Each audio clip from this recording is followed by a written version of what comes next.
আল্লাহর হাবিব বদরের প্রান্ত থেকে সাহাবীদেরকে নিয়ে ফিরতেছিলেন। প্রতিমধ্যে সাহাবীরা বললেন, নবীগণ, রক্তক্ষয়ী যুদ্ধ হয়েছে, আল্লাহ রব্বুল আলামিন আমাদের বিজয় দিয়েছেন, আমরা আল্লাহর প্রশংসা করে পড়ে নিচ্ছি আলহামদুলিল্লাহ। তাহলে মুসলমান যখন বিজয় পাবে তখনও কার প্রশংসা করবে? মুসলমান হাজার কষ্টে থাকবে তখনও কার প্রশংসা করবে? আপনি গরিব, এটা আল্লাহর পরীক্ষা। আপনি ধনী, এটাও আল্লাহর ইমতিহান, এটাও আল্লাহর পরীক্ষা। এই জন্য আল্লাহ রাব্বুল আলামিন বলেছেন, وَلَنَبْلُوَنَّكُمْ بِشَيْءٍ مِّنَ الْخَوْفِ وَالْجُوعِ وَنَقْصٍ مِّنَ الْأَمْوَالِ وَالْأَنفُسِ وَالثَّمَرَاتِ وَبَشِّرِ الصَّابِرِينَ। আল্লাহ রাব্বুল আলামিন বললেন, দুনিয়ার বান্দা বান্দিরা তোমরা শুনে নাও, আমি আল্লাহ কখনো তোমাদেরকে ক্ষুধা দিয়ে, কখনো দারিদ্রতা দিয়ে, কখনো ফল ফসলের ক্ষতি দিয়ে, সন্তানের ক্ষতি দিয়ে আমি আল্লাহ পরীক্ষা নেই তোমাদের মাঝে কে কর্মে উদ্যম। সুবহানাল্লাহ। এই যে আপনার হাজার দুঃখ কষ্ট যন্ত্রণা, আপনার অভাব অনটন, এগুলো আল্লাহর একটি পরীক্ষা। এজন্য আপনি কষ্টে থাকলেও কার প্রশংসা করবেন? আল্লাহর প্রশংসা। একবার কি বলা যাবে আলহামদুলিল্লাহ? সাহাবীরা বিজয় লাভ করলেন। আমার ভাইয়েরা, আমার প্রিয় মুসল্লিরা, আল্লাহর হাবিব সাহাবীদেরকে বললেন, আমার সাহাবীরা, এই বদরের পাশেই তো একটি কূপ আছে, যেই কূপের নাম হচ্ছে, আমার প্রিয় ভাইয়েরা খুব দারুণ করে কথাগুলো শুনতে হবে। আল্লাহর হাবিব সাল্লাল্লাহু আলাইহি ওয়াসাল্লাম বললেন যে এখানে একটা কূপ আছে, কূপের নাম হচ্ছে বীরে শেফা। কূপের নাম কি? বীরে শেফা। শেফা শব্দের অর্থ হচ্ছে সুস্থিতা, রোগ মুক্তি। আর আল্লাহ কুরআনকে নাজিল করেছে মুমিন মুসলমানদের জন্য, সব মানুষের জন্য রোগ মুক্তি এবং শেফার অনন্য মাধ্যম হিসাবে। সুবহানাল্লাহ। এই জন্য আল্লাহ রাব্বুল আলামিন বললেন, অনুনাজ্জিলু মিনাল কুরআনি মা হুয়া শিফা। আমি আল্লাহ রাব্বুল আলামিন যেই কোরআন নাজিল করেছি আসমান থেকে, ওই কোরআনুল হাকিমটা তোমাদের জন্য শেফা। এর জন্য দেখবেন ইমাম সাহেবের কাছে বাচ্চাকে একটু ঝাড়ফুঁক করাবেন, ইমাম সাহেব আল্লাহর কোরআনের তিলাওয়াত দিয়ে ফু দেয়। আপনার বাচ্চাটা অসুস্থ, নাতিটা অসুস্থ, পেট ব্যথা করে খাইতে চায় না, আপনি একবার সূরা ফাতিহা পড়ে ফু দেন, একবার সূরা ফালাক পড়ে ফু দেন, একবার সূরা নাস পড়ে ফু দেন, এরপরে পড়ুন বিসমিল্লাহিল্লাযী লা ইয়াদুররু মা ইসমিহি শাইউন ফিল আরদি ওয়ালা ফিস সামাই ওয়া হুয়াস সামিউল আলিম। দেখবেন যাবতীয় অনিষ্টতা থেকে আল্লাহ রাব্বুল আলামিন আপনার পরিবারকে নিরাপদ করে দেবেন। সুবহানাল্লাহ। কোরআনের কি এক মুজিজা! আল্লাহর হাবিব সাল্লাল্লাহু আলাইহি ওয়াসাল্লামের উপরে আল্লাহ কোরআন নাজিল করলেন। এই কোরআনের চাইতে এত বড় মুজিজা আল্লাহ রাব্বুল আলামিনের পক্ষ থেকে আর কিছুই নাই। সুবহানাল্লাহ। সেই কোরআনটা আল্লাহ নাজিল করেছে কার প্রতি? আল্লাহর রসুলের প্রতি। সেই রসুলের নাম কি? মাত্র ৬-৭ জন বলছেন, আর বাকিরা একটা দ্বিধাদ্বন্দ্বে আছেন। আমাদের নবীর নাম কি? খুব সুন্দর করে নবীর নামটা নিবেন, কারণ নবীর নামের সাথে কত আবেগ মিশ্রিত, নবীর নামের সাথে আমার ঈমান জড়িত। কারণ নবীর প্রতি যদি আপনি বিশ্বাস স্থাপন না করেন তাহলে আপনি ঈমানদার হতে পারবেন না। যখনই নবীর নাম নেবেন হৃদয়ের ভালোবাসাটুকু দিয়ে নিবেন। আমরা দেখবেন রাজনৈতিক নেতার নাম বলতে গেলে কত কথা বলি, জননেতা, অবিসাংবাদিত নেতা, এই জাতির জন্য অনেক বেশি কাজ করেছেন। এরপরে বর্ষিয়ান রাজনীতিবিদ, কত কথা বলে আমরা তার মনোরঞ্জন করবার চেষ্টা করি, তাকে অ্যাপ্রিসিয়েট করি। কিন্তু আপনি যে রাসূলুল্লাহর নাম নেবেন, হৃদয়ের গভীরতম জায়গা থেকে বলবেন আমার নবী মুহাম্মাদুর।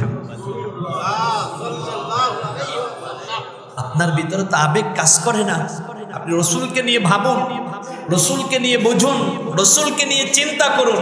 কোনো একদিন আল্লাহর নবীর সাথে আপনার দিদার হয়ে যাবে ঘুমের ঘরে। তার চাইতে এত সৌভাগ্যবান, এত সৌভাগ্যবতী মানুষ এই পৃথিবীর মধ্যে কি আর আছে? যারা আমার নবীকে পেয়ে গিয়েছে। এই জন্য আমরা একজনকেই চাই, তিনি আমার নবী। তিনি কি? আমার নবী। এই জন্য আপনারা যখনই বলবেন আমার নবী, শব্দটি কি হবে? আমার। আমি তো মাঝে মাঝে উদাহরণ দিই, 3 ভাই, ছোট্ট ভাই বলে আমার মা, মেজো ভাইটা বলে রাখ এটা আমার মা, বড় ভাইটা বলে তোদের চাইতে মা তো আমার আগে হয়েছে, মাটা আমার মা। কত ভালোবাসা মিশ্রিত এই মা ডাকের ভিতরে, কত ভালোবাসা জড়িত নবীর ডাকের ভিতরে। এই জন্য বলবেন আমার নবী। কি বলবেন?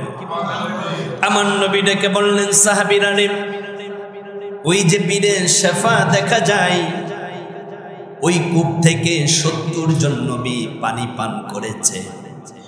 সুবহানাল্লাহ বলবেন না? কতজন নবী? 100 বছর পর পর যদি একজন নবী আসে, আবার কথাটা বোঝেন, 100 বছর পর পর যদি একজন নবী আসে, তাহলে 70 রে যদি 100 দিয়ে গুণ দেন কত বছর? 7000 বছর। কত বছর? 7000 বছর আগের সেই কূপ। কিন্তু আজকের হিসাব যদি করি প্রায় 8500 বছর আগের কূপ। আল্লাহর কুদরত, সুবহানাল্লাহ পড়ে। আল্লাহর নবী সাহাবীদেরকে বললেন, আমার সাহাবীরা রে, ওই কূপের থেকে তোমরা 1 লোটা পানি নিয়ে আসো, কিংবা 1 মশক পানি নিয়ে আসো। আল্লাহর রাসূল এই কথা বলছেন, আর সাহাবীরা ওই কথা শোনেন নাই। বিষয়টি কি এমন? না, সাহাবীরা সবসময় রাসূলুল্লাহর জিসম মোবারকের দিকে, চেহারা মোবারকের দিকে তাকায়া থাকতেন। কারণ রাসূলের চেহারার দিকে তাকাইলেই কলিজাটা শীতল হইত, আর মানুষের ঈমান যেমন বাড়ত। 3 দিনের ক্ষুধার্ত মানুষ রাসূলের দিকে তাকাইলে তার ক্ষুধা নিবারণ হয়ে যেত। সুবহানাল্লাহ। কি এক নবী! এই নবী হচ্ছেন রহমতের নবী। সুবহানাল্লাহ পড়ে। আমার নবী যেখানে থাকে আল্লাহ সেখানে গজব দেন না। বলেন দেখি, বলেন আমার নবীর চাইতে এত রহমতের নবী কি আর কেউ আছে? নাই নাই নাই, কেউ নাই, কোন নবীও নাই। আমার নবী চলে গেলেন বাইতুল্লাহ থেকে মসজিদুল আকসা, জেরুজালেমে, বাইতুল মুকাদ্দাসে। আল্লাহর নবীর মেরাজ হবে। সব নবীরা কাতার বন্দী হয়ে দাঁড়িয়ে আছেন। আদমুল সফিউল্লাহ রাস্তায় দাঁড়িয়ে বলে, ইবনে মুহাম্মদ, আমার সন্তান মুহাম্মদ, আহলান সাহলান মারহাবান। ও নবী গো, আপনার জন্য 1 লক্ষ মতান্তরে 1,24,000 পয়গম্বর এই মসজিদে অপেক্ষমান। তারা আপনার ইমামতিতে নামাজ আদায় করতে চায়। কারণ আপনার পিছনে 1 ওয়াক্ত নামাজ পড়া মানে পৃথিবীর সব চাইতে বড় নিয়ামত পেয়ে যাওয়া। আল্লাহর নবী দাঁড়ায় গেলেন ইমামতের মুসাল্লায়। আল্লাহর নবী নামাজ আদায় করলেন। আল্লাহ রাব্বুল আলামিন জানায়া দিলেন, নবী গো, আজকের থেকে তুমি হলে ইমামুল মুরসালিন, সব নবীদের নবী। সেই নবী যখন বললেন, আমার সাহাবীরা তাড়াতাড়ি করে 1 মুশক পানি নিয়ে আসো। সাহাবীরা পাগলের মতো একটা দৌড় দিয়েছে। কূপের কাছে গিয়ে দেখে কূপের ভিতরে কোনো পানি নাই। সাহাবীদের মন খারাপ হয়ে গেল। যেই রাসূল পানি পান করবে, ওই রাসূলের জন্য এখন কোন জায়গার থেকে পানির ব্যবস্থা করি? মরু অঞ্চল, মরুপাত্র, আশেপাশে পানির কোনো ব্যবস্থা নাই। সাহাবীরা না পেয়ে আবার রাসূলের কাছে গিয়ে বললেন, নবী গো, বিদেশে পার মধ্যে কোনো পানি নাই। আল্লাহর রাসূল বলল, আমার সাহাবীরা তোমরা আমার সাথে আসো। আল্লাহর হাবিব তার মোবারক পা দিয়ে হেঁটে হেঁটে কূপের কাছে গিয়ে দাঁড়ায়া গেলেন। বিসমিল্লাহ বলে রাসূলুল্লাহর চোচু মোবারক যখন কূপের মধ্যে ফেললেন, সঙ্গে সঙ্গে কূপের মধ্যে একটা জোয়ার শুরু হয়ে যায়। এই যে আপনি জোয়ারটা এমন হয়েছে, নিচের থেকে জোয়ার হতে হতে একেবারে কূপের পানি কূপের মুখে চলে এসেছে। আল্লাহর রাসূল বললেন, সাহাবীরা রে, কিয়ামত পর্যন্ত এই কূপের পানি কোটি কোটি উম্মত উম্মতি পান করবে, কশিনকালেও এই কূপের পানি ফুরাবে না।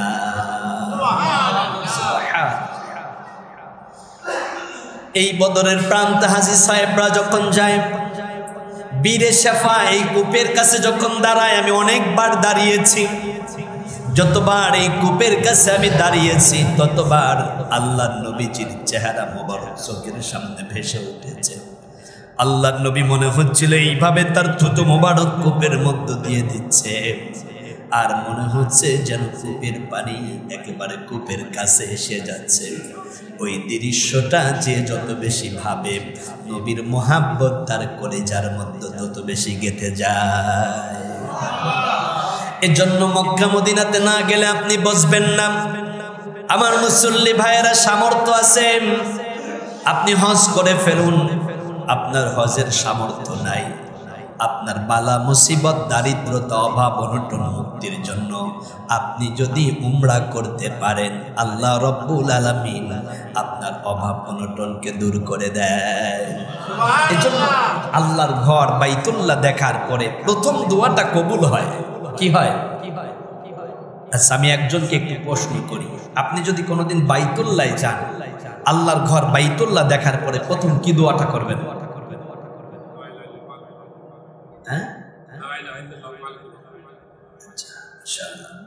আপনি কি দোয়া করবেন? আল্লাহর ঘর বাইতুল্লাহ প্রথম যখন দেখবেন, আপনার কি মনোযোগ আছে? মুহাম্মদ রাসূলুল্লাহ, মাশাআল্লাহ। ইসলাম ভাই কি দোয়া করবেন? মাপ চাই, মাশাআল্লাহ, এটাও ভালো কথা। ইমরাজ ভাই কি দোয়া করবেন?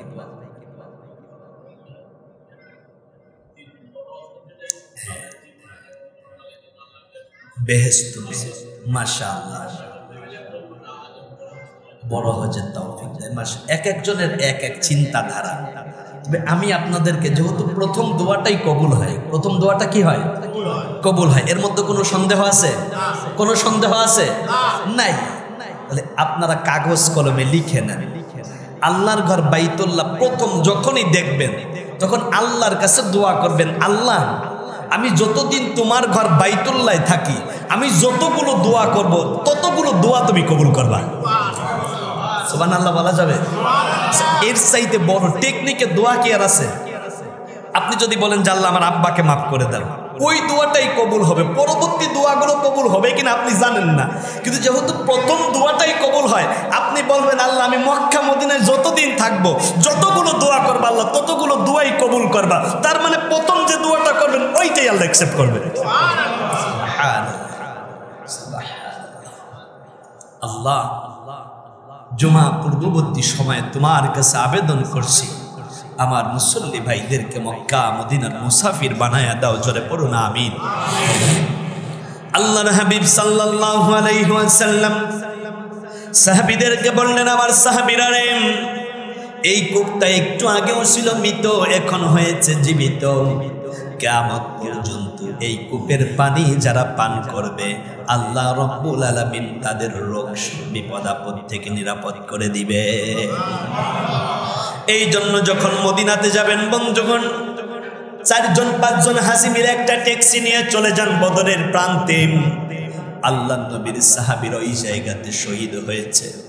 বিদেশে পানি পান করবেন, কূপটাকে জড়ায়া ধরে কূপের মধ্যে একটা চুমা দিবেন।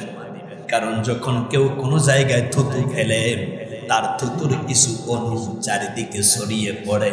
আল্লাহর রাসূল যখন থুতু মোবারক ফেলেছিল, আল্লাহ আপন কুদরতে এই থুতুর অণুগুলো কূপের চারদিকে ছড়াইয়া দিয়েছিলেন। কারণ রাসূলের থুতু মিশ্রিত যেই কূপ, ওই কূপটা মুসলমান যখন জড়াইয়া ধরে, আবেগ অনুভূতি দেয়, হাত দিয়ে টাচ করে, আহারে মুসলমানদের হৃদয়ের মধ্যে এমন রক্তকরণ হয়, মনে হয় মুসলমান যদি তার নবীকে পেত, কলিজা কেটে রাসূলের কদম মোবারকের কাছে ফেলে দিত। সুবহানাল্লাহ। আমার ভাইয়েরা, সেই রাসূল আকরাম সাল্লাল্লাহু আলাইহি ওয়াসাল্লামের নামে লাখ দুরূদ সালাম পড়ছি, সাল্লাল্লাহু আলাইহি ওয়াসাল্লাম। আমরা যারা ইসলাম সম্পর্কে কম জানি, ইসলাম সম্পর্কে জানতে হবে বিধানটি কার? আল্লাহ। আল্লাহ রাব্বুল আলামিন বলেছেন ফাসআলু আহলায যিকরি ইন কুনতুম লা তা'লামুন। ফাসআলু আহলায যিকরি ইন কুনতুম লা তা'লামুন। ও আমার বান্দা বান্দিরা, তোমরা খুব দারুণ করে আমি আল্লাহর কথাগুলো নাও। তোমরা যারা জানো না, জানার জন্য জাননেওয়ালা মানুষের কাছে যাও। সুবহানাল্লাহ। তাহলে ইসলাম জানার জন্য আপনাকে যেতে হবে যিনি জানেন তার কাছে, যিনি জানেন তার কাছে। এই দুনিয়াতে ইসলাম সম্পর্কে সবচাইতে বেশি যারা জানেন তারা কারা?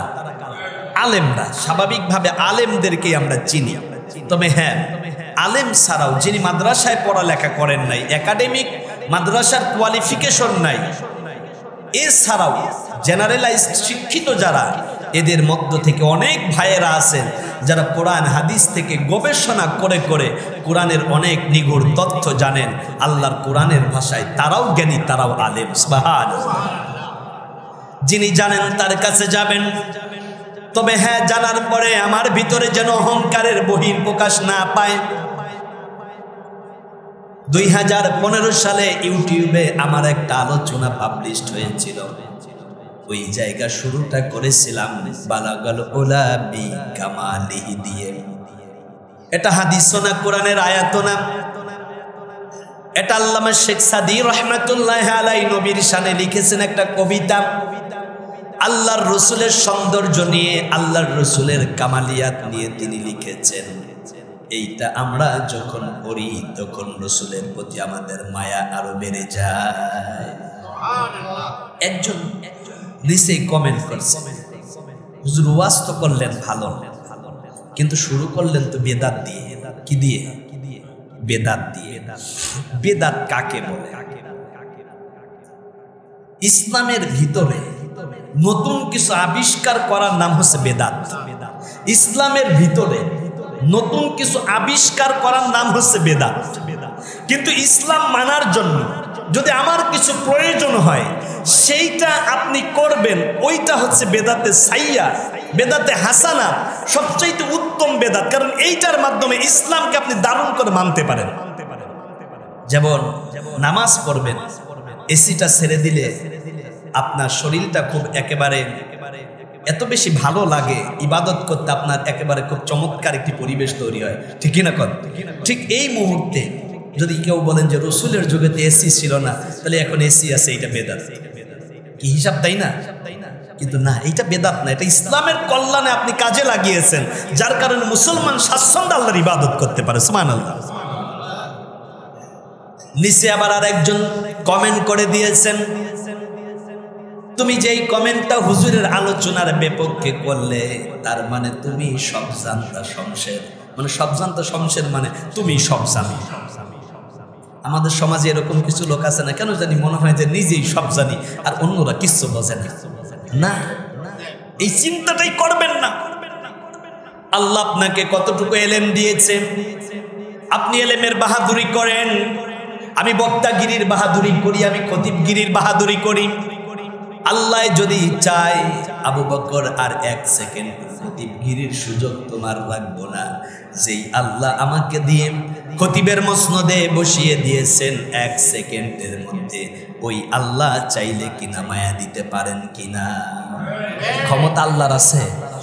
তার মানে আপনি এলেমের অধিকারী, ক্ষমতার দাপট বংশের কৌলিন্য আছেন। কশিন কালেও অহংকার দেখাতে যাবেন না, কারণ অহংকার হচ্ছে রেদাল্লাহ, আল্লাহর চাদর। আল্লাহর চাদর নিয়ে যারা টানাটানি করে, ওরা আল্লাহর রহমত থেকে বহু দূরে সরে চলে যায়। বলেন না নাউযু বিল্লাহ। অহংকার করা যাবে না। খতিব, বক্তা, আমি ওয়াজ করতে গেলে ওয়াজের পরে হাজারো মানুষ মুসাফা করেন। এই কারণে যদি আমি বক্তার ভিতর, আলেমের ভিতর অহংকার চলে আসে, বিশ্বাস করেন কিয়ামতের ময়দানে অহংকারের কারণে আমি আলেম যাব আগে জাহান্নামে। কোথায়? আল্লাহর নবী বলেছে, ইয়াকুম আল হাসাদা ফাইন্নাল হাসাদা ইয়াকুলুল হাসানাতি কামা তাকুলুন নারুল হাতাব। খবরদার তোমরা হিংসা করবে না, অহংকার করবে না। এই দুনিয়াতে যারা অহংকার করে, হিংসা করে, তাদের যত নেকামল থাকুক, তাদের যত আমল থাকুক, ওই আমলগুলো আল্লাহ রাব্বুল আলামিন কবুল করেন না।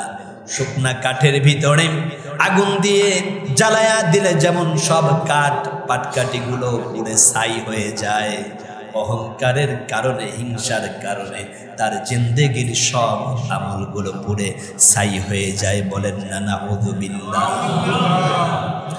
এই জন্য আপনাদের খতিব সাহেব যদি অহংকার করে, তার পিছনে ইক্তেদা করাই জায়েজ নাই। কি কথা বুঝতেছেন? আপনাদের ইমাম যদি অহংকারী হয়, ওই ইমামের পিছনে নামাজ পড়া জায়েজ আছে? খবরদার। আল্লাহর কাছে আমরা তৌফিক কামনা করছি, আল্লাহ তুমি অহংকার থেকে আমাদেরকে মুক্ত করো। জোরে বলুন আমিন। ইসলাম যারা জানেন না, ইসলাম যারা বোঝেন না, তারা ইসলাম জানার জন্য চলে যাবেন আলেমদের কাছে। এই কথাটা কার? আল্লাহর কথা। আর আমরা যারা আলেম হয়েছি, তারা আল্লাহর কোরআন দিয়ে আলেম হয়েছি। আমরা কোরআনের ফেরিওয়ালা। আমার কাছে যখনই কেউ কোরআন জানার জন্য আসবে, তাকে বুকের মধ্যে আগলে নিয়ে আল্লাহর কোরআন শিখিয়ে দেওয়াটা আমি আলেমের ইমানি দায়িত্ব। কি দায়িত্ব? ইমানের দায়িত্ব। এই যে মুসল্লি ভাইদেরকে যদি আমি আজকেই বলি, মাগরিবের নামাজের পরে নামাজের প্র্যাকটিক্যাল প্রশিক্ষণ দেওয়া হবে, স্পেশাল সেগমেন্টের একটা ব্যবস্থা আছে। আপনারা বসবেন, আপনি বিশ্বাস করেন সর্বোচ্চ 20 জনকে পাবেন, বাকিরা নামাজ পড়া এমন একটা দৌড় দিবে, কেন জানি মনে হয় তাদের ট্রেন চলে যায়। ইসলাম জানার জন্য আমরা কেউ নাই। কিন্তু সাহাবীরা কেমন সাহাবী ছিলেন? এক সাহাবী আর এক সাহাবীর কাছ থেকে বিদায় নিতেন, আগে সালাম দিতেন না। বিদায় নেবার আগে বলতেন, আমার ভাই আমি তোমাকে একটু সূরা ফাতিহাটা শোনায়া দেই। এক সাহাবী যখন সূরা ফাতিহা শুনতেন, আর এক সাহাবী শোনার পরে বলতেন, ভাই আমি তোমাকে একটু সূরা আসরটা শোনায়া দেই। এক সাহাবী আর এক সাহাবীকে অন্তত একটা করে সূরা শোনায়া তারপরে ওখান থেকে সালাম দিয়ে বিদায় নিয়ে নিতে। সুবহানাল্লাহ বলবেন না? এই জায়গায় তো মুসল্লি আছেন। ও আমার ভাইয়ারা, আমার বন্ধুরা, আপনারা একজন বুকের উপরে হাত দিয়ে বলেন যে হুজুর, আমি একদিন আপনার কাছে এসে বলেছি, হুজুর আমার সূরা ফাতিহাটা হয় কিনা আপনি একটু দেখেন। খালি তো মনে করছেন যে ইমাম সাহেবরা রাখছেন নামাজ পড়ানোর জন্য। না, ইমাম শুধু নামাজের জন্য না, ইমাম শুধু আপনার মিলাদ পড়ানোর জন্য না, বরং ইমামকে যে প্রত্যেক মাসে বেতন দেন, এই বেতনটা যেমন ইমামের যথার্থ হক আদায় করে হালাল করে নিতে হবে। আর আপনারাও যেমন ইমামকে বেতন দিয়ে রাখছেন, তার মানে ইমামের কাছ থেকে ইসলাম সম্পর্কে আপনাকে সর্বোচ্চটুকু জানতে হবে। সূরা ফাতিহাটা ইমাম সাহেবের কাছ থেকে শিখুন। ইমাম সাহেব হুজুরের কাছ থেকে সূরা ইখলাসটা শিখুন। কারণ বিসমিল্লাহ বলে 3 বার সূরা ইখলাস কেউ তেলাওয়াত করলে তার আমল নামায় 1 খতম কোরআনের সওয়াব হয়। কয় খতম? 1 খতম। কিন্তু সূরা ইখলাস পড়তে গিয়ে আপনি বলুন কুল হুয়াল্লাহু আহাদ, মানে আল্লাহরে খাইয়া ফেলাইছেন। কি করছেন? কোন না কি করছেন? আল্লাহরে খাইয়া ফেলাইছেন। যতদিন নামাজ পড়েন বলেন কুল হুয়াল্লাহু আহাদ, মানে আল্লাহরে জনমের মতো খাইয়া ল। আপনি বোঝেন আর না বোঝেন, এইটাই আয়াতের অর্থ। কিন্তু আপনাকে বলতে হবে কুল হুয়াল্লাহু আহাদ।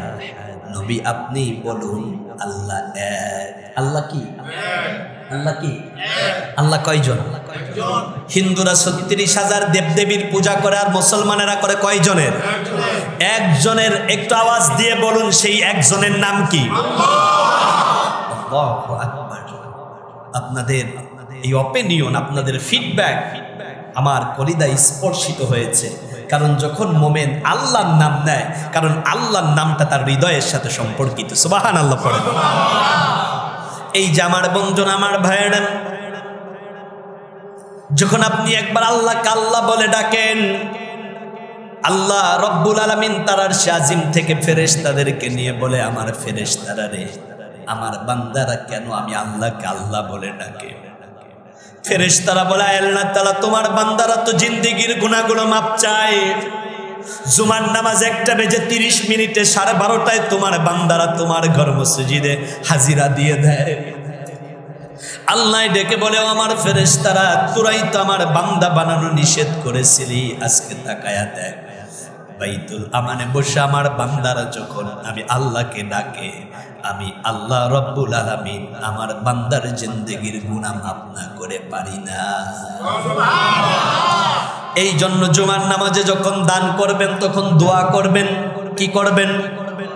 এই যে দেখবেন দ্বিতীয় খুতবায় যখন আপনি বসবেন, প্রথম খুতবা শেষ, দ্বিতীয় খুতবাটা শুরু করবেন, ইমাম সাহেব বসে একটু সময় নেয়, দেখবেন খতিব সাহেব ওই সময় কয়েকটা দোয়া করে। আপনারাও আপনাদের মতো করে যার যার প্রয়োজন অনুসারী আল্লাহর কাছে দোয়া করবেন। কবুল করবেন কে? আল্লাহ। জুমার দিন দুইটা সময় দোয়া কবুল হয়। একটা সময় হচ্ছে আজান এবং ইকামত, ঠিক এর মাঝামাঝি। অনেক মুফাসসিরিনে কেরাম, মুহাদ্দিসিনে কেরাম বলেছে, প্রথম খুতবা শেষ করে ইমাম সাহেব যখন মেম্বারে বসে দ্বিতীয় খুতবার জন্য একটু অপেক্ষা করে, এই সময়ের মধ্যে যেই দোয়া করে আল্লাহ ওই দোয়াটা কবুল করে নেয়। আর দ্বিতীয় দোয়াটা হলো জুমার দিন আসরের নামাজের পর থেকে মাগরিবের আগ মুহূর্ত একেবারে শেষ লগনে, জুমার দিন শেষ লগনে রাস্তায় বসবেন না, দোকানে বসে আড্ডা দিবেন না, হয়তো বাড়িতে বসে আল্লাহর কাছে দোয়া করুন, নতুবা মসজিদে এসে আল্লাহর নবীর শানে দুরূদ পড়ে পড়ে আল্লাহর কাছে দোয়া করলে ওই দোয়াটা কবুল হয়ে যায়। তাহলে কয় সময় দোয়া কবুল হয়? দুই সময়। প্রথম খুতবা শেষ, খতিব সাহেব বসে গিয়েছেন, আপনি আল্লাহকে ডেকে বলুন, আয় আল্লাহ তাআলা আমার সন্তানটা তো অসুস্থ, বাড়িতে আমার বাবা অসুস্থ, আয় আল্লাহ আমার বৃদ্ধা মা বার্ধক্যে পৌঁছে কবরে চলে গিয়েছে, অনেক ওয়াক্ত নামাজ পড়তে পারে নাই। আল্লাহর কাছে বিনায়া বিনায়া মনের আকুতিগুলো হৃদয়ের মাধুরী গাথা দিয়ে বলতে থাকুন, দেখবেন আল্লাহ আপনার দোয়া কবুল করে মা বাবাকে মাফ করে জান্নাতি করে দিয়েছে। এই যে জুমার দিন আমরা যখন আল্লাহর ঘরে দান করি, দানটা করি কার ঘরে? সবাই বলুন না, কার ঘরে? একটা কথা দারুণ করে বুঝে নেন বাইতুল আমানবাসী, আপনি যখন দান করেন ওই সময় আপনার মসজিদের কৌটা যায় না, আল্লাহর হাত যায়। সুবহানাল্লাহ বলবেন না? কার হাত? আল্লাহর হাত যখন আপনার সামনে যায়, আপনি দেখেও না দেখার ভান করেন, এরপর আপনি সরাইয়া দেন। কি করেন? সরাইয়া দেন। এই যে আমাদের আব্দুল শহীদ ভাই, তার একটা কথা আমার খুব ভালো লাগছে, কয় ভিক্ষুক হাত বাড়াইছে কিন্তু ভিক্ষা দেয় না। ভিক্ষুক শেষ পর্যন্ত বলতে বলতে বলেই ফেলছে, ভিক্ষা দেওয়া না দাও, না পারলে এক খাবলা ছাই দাও। কি করো? তার মানে দেওয়ার একটা অভ্যাস তো হোক। আজকে ছাই দিচ্ছে, পরের দিন সে কি দেবে? চাউল দেবে, এরপরের দিন টাকা দেবে, এরপরের দিন অন্য কিছু দেবে। আমি আপনাদেরকে বলি, এই বাজারে 20 টাকা এক সপ্তাহ পরে, এটা কি খুব বেশি টাকা?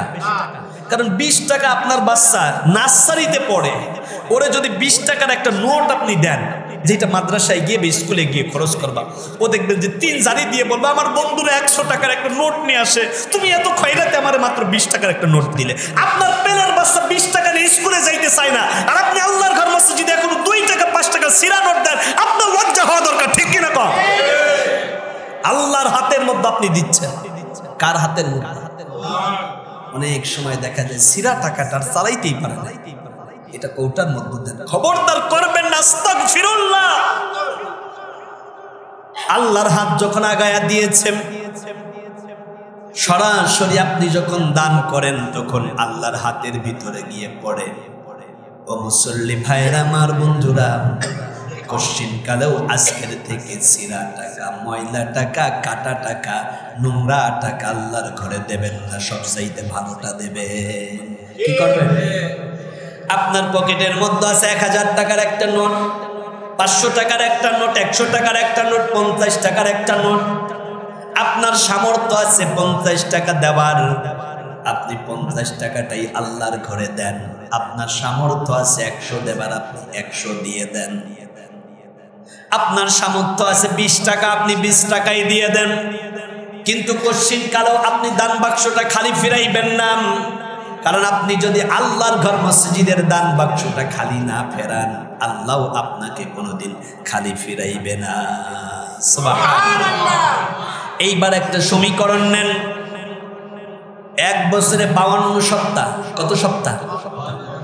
তাহলে 1 সপ্তাহে যদি 20 টাকা করে দেয়, 50 সপ্তাহে কত হয়? 1000। কত হাজার? বাইতুল আমান পঞ্চায়েতের মুসল্লি ভাইরাম, আপনাদের মুসল্লি সংখ্যা যদি হয় এভারেজ 200, কত? 200। এরা যদি 1 বছর ধরে 20 টাকা করেও আল্লাহর ঘরে দেয়, তবে দান বাক্সর টাকা হওয়ার কথা ছিল 2 লক্ষ। কত? 2 লক্ষ। সবাই তো আর 20 টাকা দেবে না, কেউ দেয় 50 টাকা, কেউ আবার দেয় 100 টাকা। অনেক ক্ষেত্রে আমি তাকায়া দেখি কেউ 200 টাকার একটা নোট দেয়, কেউ 500 টাকার একটা নোট দেয়। এই জন্য আপনাদেরকে বলে যাই, প্রতি জুমায় 100 মুসল্লি দিবেন 20 টাকা করে। কত টাকা? 20 টাকা। 50 জন মুসল্লি দেবেন 50 টাকা করে, আর 20 জন মুসল্লি দিয়ে দেবেন 100 টাকা করে।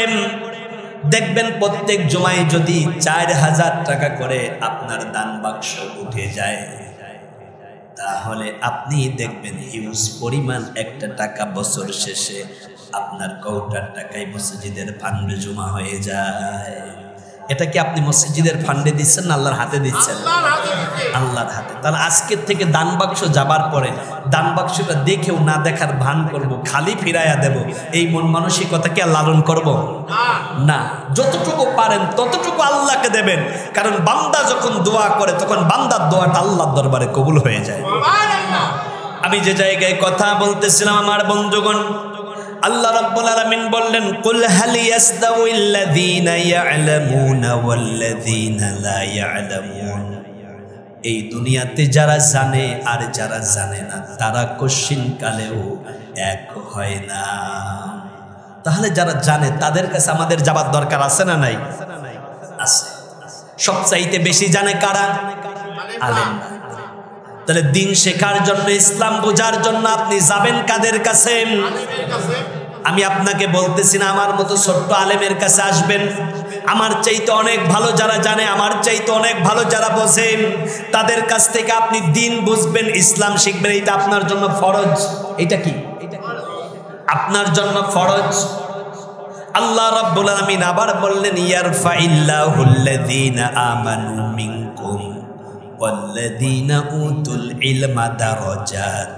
আমি আল্লাহ রাব্বুল আলামিন আলেমদের সম্মানকে আমার আরশে আজিমের উপরে বুলন্দ করেছি। সুবহানাল্লাহ।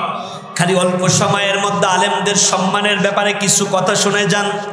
আল্লাহ রাব্বুল আলামিন আবার বললেন, ইন্নামা ইয়াখশাল্লাহা মিন ইবাদিহিল উলামা। এই দুনিয়াতে আমি আল্লাহকে সবচাইতে বেশি যারা ভয় করে তারা আলেম। সুবহানাল্লাহ পড়েন। আল্লাহ আবার বললেন, ইন্না আকরামাকুম ইনদাল্লাহি আতকাকুম। আর যার অন্তরের মধ্যে যত বেশি ভয় সে তত বেশি মুত্তাকি। যেহেতু আল্লাহর ভয় আলেমদের সিনার মধ্যে বেশি, এই দুনিয়াতে মুত্তাকি দেখতে চাইলে আলেমদের চেহারার দিকে তাকানো দরকার। সুবহানাল্লাহ। হাদিসে মুবারকের মধ্যে আছে, শেষ জামানায় আপনি নবী পাবেন না, আলেমের চেহারার দিকে তাকাইলে আপনার সগীরা গুনাহগুলো মাফ হয়ে যায়। কারণ আলেম তার এই জবান দিয়ে আল্লাহর কোরআনের তিলাওয়াত করে, এই পা দিয়ে হেঁটে হেঁটে দিন শেখার জন্য মাদ্রাসায় গিয়েছে, হাত দিয়ে আল্লাহর কোরআনকে বহুবার ধরেছে, বুকের সাথে আল্লাহর কোরআনকে আগলে রেখেছে। আর এই সিনার মধ্যে আল্লাহ কোরআনের নূর দিয়ে আলেমদের সিনাটাকে আল্লাহ মুনাওয়ার করে দিয়েছে। এই জন্য আল্লাহ নবী বললেন, ইন্নাল উলামা ওয়ারাসাতুল আম্বিয়া। আলেমরা হলো সব নবীদের ওয়ারিস। একবার জোরে বলা যাবে কি মারহাবা? আল্লাহর হাবিব আবার বললেন, ফাদলুল আলিমি আলাল আবেদ কাফাদলি আলা আদনাকুম। আমি রাসূলুল্লাহ যেখানে দাঁড়িয়ে থাকি, সাহাবীদের কাছে আমার কদর যতটুকু শেষ জামানার উম্মত উম্মতিরা শোনো, তোমাদের সামনে যখন কোনো আলেম দাঁড়ায়া থাকে, সাধারণ মানুষ হিসাবে তোমরা সাহাবীদের মতোই আলেমকে কদর করবা। নবীর সামনে সাহাবীরা দাঁড়ায়া থাকলে সাহাবীরা ভাবতো যে আল্লাহর রাসূলকে হৃদয়ের সবটুকু দিয়ে ভালোবাসতে হবে। আর আপনি মুসল্লি হিসাবে আপনার সামনে কোনো আলেম দাঁড়ায়া থাকলে আপনার চিন্তা চেতনার জায়গাটা এমন হবে, আমিও হৃদয়ের সর্বোচ্চটুকু দিয়ে একজন আলেমকে ভালোবাসবো, কারণ আলেমরা হলো সব নবীদের ওয়ারিস। সুবহানাল্লাহ। আলেমরা কি সব নবীদের? আলেমরা কি শুধু এক নবীর ওয়ারিস? না, আদম সফিউল্লাহ থেকে মুহাম্মদুর রাসূলুল্লাহ পর্যন্ত যত নবী রাসূল আছে সব নবীদের ওয়ারিস হচ্ছে আলেমরা। সুবহানাল্লাহ। এই জন্য দেখবেন আমরা অনুবীক্ষণ যন্ত্র দিয়ে যতটুকু একেবারে এটাকে কি বলে কভার করি, অনুবীক্ষণ যন্ত্র দিয়ে অন্যকে যতটুকু কভার করি, ঠিক ততটুকু কভার যদি আমার চোখ নামক অনুবীক্ষণ যন্ত্র দিয়ে আমার পরিবারকে কভার করতে পারতাম, আমার পরিবারের বেনামাজি সন্তানটা নামাজি হইত, আমার পরিবারের সুদখোর ছেলেটি সুদ ছেড়ে দিয়ে নামাজি হয়ে যেত, আমার পরিবারের যেই সন্তানটি ইয়াবা খায় ইয়াবা ছেড়ে দিয়ে সে বাবার অনুগতশীল হয়ে যেত। আমরা অন্যের ব্যাপারে ঠিক অনুবীক্ষণ যন্ত্রের ফোকাসটা এমন ভাবে করি, কেন জানি মনে হয় যদি না পায় 85 mm লেন্স, এইটারে জুম কইরা কেন জানি মনে হয় যে 150 বানায়া ফেলি, কেমনে আমাকে এইটা সার্কেলের মধ্যে আনতে হবে। কিন্তু না, ওই চিন্তা বাদ দিয়ে যদি নিজের পরিবারটাকে আপনি আগে কভার করতে পারতেন, আপনার পরিবারটা হয়ে যেত আগে দিনদার। আগে কি হতো, অমুকের মেয়ে এটা দেখো না বোরকা ছাড়া রাস্তা দিয়ে কেমনে হাঁটে, কিন্তু আপনি খোঁজ নিয়ে দেখেন তার মেয়েটাই থাই পোশাক পরে। কি পরে? থাই পোশাক। তার মানে অন্যের বেলায় কেন জানি এত বেশি উকালতি করতে পারি, নিজের বেলায় আবার বিচারকের ভূমিকায় দাঁড়াইয়া যাই। করবেন না এই কাজগুলো। আপনি নিজেকে নিয়ে আগে বেশি ভাবুন, কারণ নিজেকে নিয়ে যত বেশি ভাববেন দেখবেন তত বেশি আল্লাহকে পেয়ে যাবেন। আপনার নিজের পিছনেই তো ময়লার অভাব নাই, আপনি অন্যের ময়লা খোঁজেন কেন? মান আরাফা নাফসা ফাকাদে রব্বা। আপনি আপনার নফসকে নিয়ে ভাবেন, আপনি আল্লাহকে পেয়ে যাবেন। কারণ আমি তো দেখেন কত গুনাহ করি, আমি খতিব, আমি কি বুকে হাত দিয়ে বলতে পারি আমার গুনাহ নাই? আমি মানুষ, আমার মানবী অনেক ত্রুটি আছে। আপনাদের দিকে তাকাইলে আমার মনে হয় আমার চাইতে আপনার আল্লাহর কাছে কোটি কোটি গুণ বেশি দামি। আল্লাহ যদি কিয়ামতের ময়দান আপনাদেরকে মাফ করে দেয়, আর আমি আবু বকরকে যদি মাফ না করেন, কিয়ামতের ময়দানে আমার এই হুজুরগিরি দিয়ে, খতিবগিরি দিয়ে, বক্তাগিরি দিয়ে কোনো কাজ আসবে না। আমি জাহান্নামে চলে যাব। আর আপনাদের দিকে তাকায়া তাকায় আফসোস করব, আমি ওয়াজ করছি, ওয়াজ শুনে মুসল্লিরা জান্নাতি আর আমি জাহান্নামী। এই জন্য নিজেকে নিজে নিয়ে ভাবুন যে আমার কি হবে, আমার কি হবে। সাহাবীরা কোনোদিন ভাবতেন না অমুক ভাইয়ের কি দোষ, আগে নিজের আত্মসমালোচনা করতেন। কি করতেন? আত্মসমালোচনা করুন, সমালোচনা না। আর যত বেশি পারবেন এক জায়গায় মিটিং করবেন কম, চায়ের দোকানে বসবেন কম, অন্যের নামে যেখানে দেখবেন কোনো গীবত হচ্ছে টুক করে ওখান থেকে উঠে হাঁটা দেন। কারণ আপনি যদি ওই গীবতের আসরে থাকেন, গীবত করতে না চাইলেও দেখবেন এক সময় আপনার মুখ দিয়ে গীবত বের হয়ে যাবে। এজন্য খুব সো কেয়ারফুল, সাবধানতা আপনাকে অবলম্বন করতে হবে। যদি করতে পারেন তাহলে আপনার জিন্দগিটা হবে সোনায় সোহাগা। সুবহানাল্লাহ পড়ে। আমি আবার যে জায়গায় কথা বলতেছিলাম, প্রিয় বন্ধুরা, আল্লাহর নবী বলেছেন নাউমুল আলিম খায়রুম মিন ইবাদাতিল জাহেল।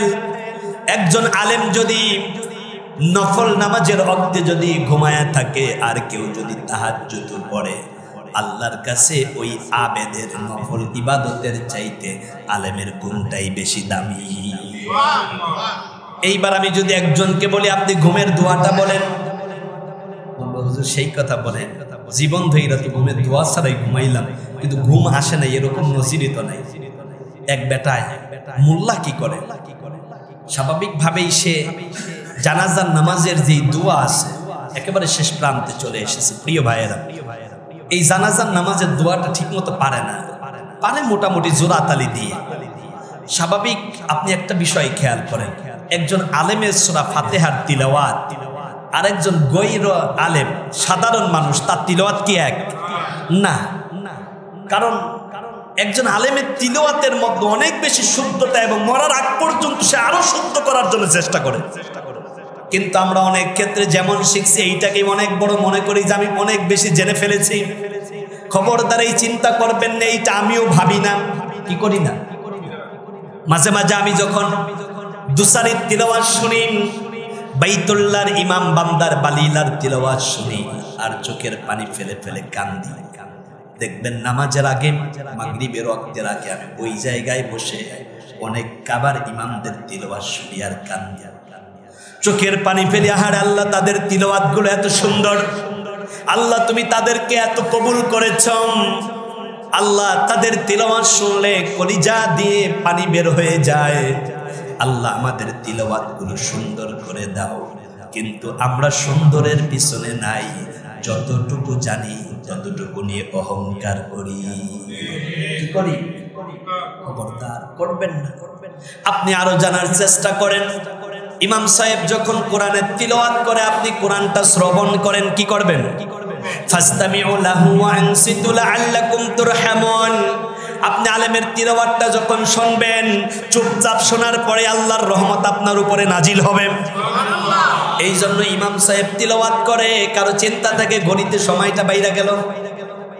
খতিব সাহেবের তিলাওয়াতটা একটু লম্বা হয়েছে, কেউ চিন্তা করছেন আহারে এত লম্বা তিলাওয়াত কেন?